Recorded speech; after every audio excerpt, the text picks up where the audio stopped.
अंधेरा हो गया और 6 बजे तक ही वक्त प्रचार का बचा है।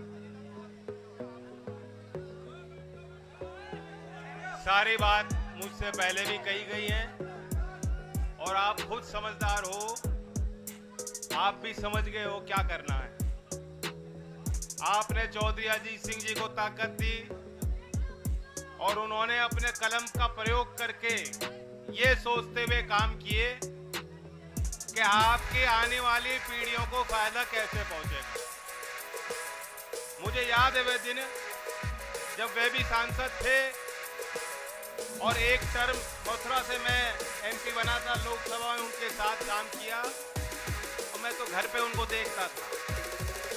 आप सबका लाड प्यार तो था, लेकिन घर के मुखिया के तौर पर जितनी चिंता घर के मुखिया अपने बच्चों के लिए, परिवार के लिए करते होंगे, उसी अंदाज में चौधरी साहब चिंतित बहुत रहते थे और आपका बहुत दबाव उन पे रहता था।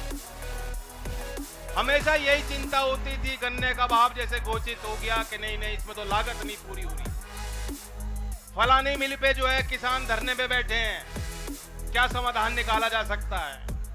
सुबह हो रात हो लोग आते थे, अपनी समस्या रखते थे और उनकी बातों को अपने दिल में बैठाने का काम। राजनीति में बहुत नेता आपने देखे होंगे, जिस तरह से चौधरी अजीत सिंह जी अपनित्व की भावना के साथ आपके लिए काम करते थे, ऐसे नेता बार बार आपको मिलने वाले नहीं हैं। और मैं उनके परिवार से ही हूं, मैं लेकिन खुले मन से कह रहा हूं, मैं जानता हूं चौधरी चरण सिंह जी के बाद आपने मौका दिया चौधरी अजीत सिंह जी को और ताकत दी, लेकिन बहुत लोग ये सोचेंगे भाई जो चौधरी साहब ने काम कर दिया, चौधरी चरण सिंह जी ने, चौधरी अजीत सिंह जी को वो मौके शायद नहीं मिल पाए। और उनके बाद आपने मुझे पगड़ी बांधी है, आज मैं अपने इस दल का अध्यक्ष हूं, लेकिन खुले दिल से मैं कह सकता हूं कि जितने काम चौधरी अजीत सिंह जी आपके लिए कर गए, जीवन भर भी लगाकर मैं उतने काम आपके लिए शायद नहीं कर पाऊंगा। लेकिन हर पीढ़ी को, हर आने वाली पीढ़ी को अपने रास्ते बनाने होते हैं। जैसे आपके घर के बालक हैं, नौजवान हैं, ठीक है आपकी खेती है, लेकिन आप देखते हैं वो भी उस बात को देख रहे हैं, समझ रहे हैं कि उनके 4 बीघे 6 बीघे 10 बीघे में गुजारा आने वाले दिनों में होने वाला नहीं है। वे अपना रास्ता ढूंढ रहे हैं, लेकिन मेरा जो रास्ता है वो गांव के पगडंडियों से होके ही गुजरेगा। मेरा रास्ता आपके बीच से निकलता हुआ ही जाएगा। मैं आपसे बस इतना कहने आया हूं कि जितनी चिंता चौधरी अजीत सिंह जी आपके लिए करते थे, ये मेरी भी जिम्मेदारी बनती है कि मैं भी सोचूं कि आपका अहित और हित क्या है। एक मौका आपको मिल रहा है, पूरे प्रदेश को वो जनता को नहीं मिल रहा, वो खतौली की जनता को मिल रहा है।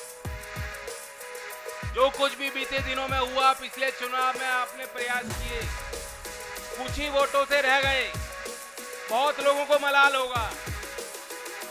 अब उस बात को भुलाकर हमें आगे बढ़ना है। भारतीय जनता पार्टी के पिछले चुनाव में 255 विधायक जीते थे, सरकार तो है, अब 255 के एक घट के 254 हो गए और 254 के वो चाहेंगे कि 55 हो जाए फिर दोबारा। आपको क्या मिलेगा उसमें? आपको क्या लाभ मिलेगा? लेकिन आपकी कीमती वोट जब गठबंधन के पक्ष में जाएगी और विपक्ष का हौसला बढ़ेगा, तो आपकी वोट की कीमत आपको मिलेगी। जब आप मुझे ताकत दोगे और हमें सत्ता मिलेगी, अगर मैं आपके काम नहीं आया तो मेरे पास कोई बहाना नहीं है। और आज भारतीय जनता पार्टी के विधायक, सांसद, नेता, मुख्यमंत्री, प्रधानमंत्री, उनके पास भी कोई बहाना नहीं है। पिछले साल 26 सितंबर को गन्ने का मूल्य तय हो गया था। आज क्या तारीख है? बताओ क्या तारीख है? 1.5 महीना लेट चल रहे हो पिछले साल के मुकाबले। आज अगर गन्ने का भाव घोषित नहीं कर रही सरकार, क्या इन पे कोई बहाना है? 37 लाख नौजवानों को चंद नौकरियों के लिए यूपी पेट की भर्ती के लिए बुलाया गया। कहां कहां सेंटर बनाए, मुजफ्फरनगर के बच्चे कहां कहां गए, वो कैसे घर लौटे। नौकरी अगर समय पे नौजवानों को नहीं मिल रही, सरकारी विभागों में जगह पड़ी है, भर्ती हो नहीं रही, क्या बहाना है बीजेपी के पास। और ताकत इनकी जरूरत इनको नहीं, और खुराक इनको मत दो।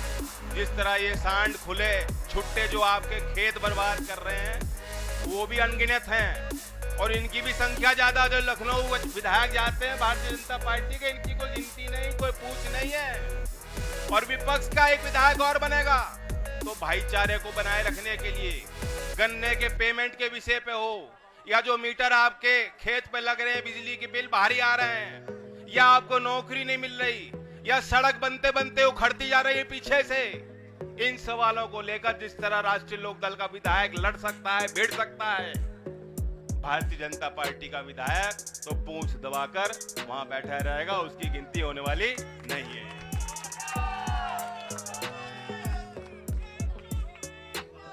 तो अब समय हो गया। मैंने कहा खुले मन से, मेरे पास कोई बहाना नहीं होगा। अगर मेरे हाथ में ताकत हो और आपको लाभ ना पहुंचे, और आने वाली 5 तारीख में आप पे भी कोई बहाना नहीं है। 100% मतदान करना है आप सबको। मतदान करोगे नहीं करोगे? विपक्ष को मजबूत करोगे कि नहीं करोगे? लोकदल का चिन्ह चुनाव हैंडपंप को चलाओगे कि नहीं?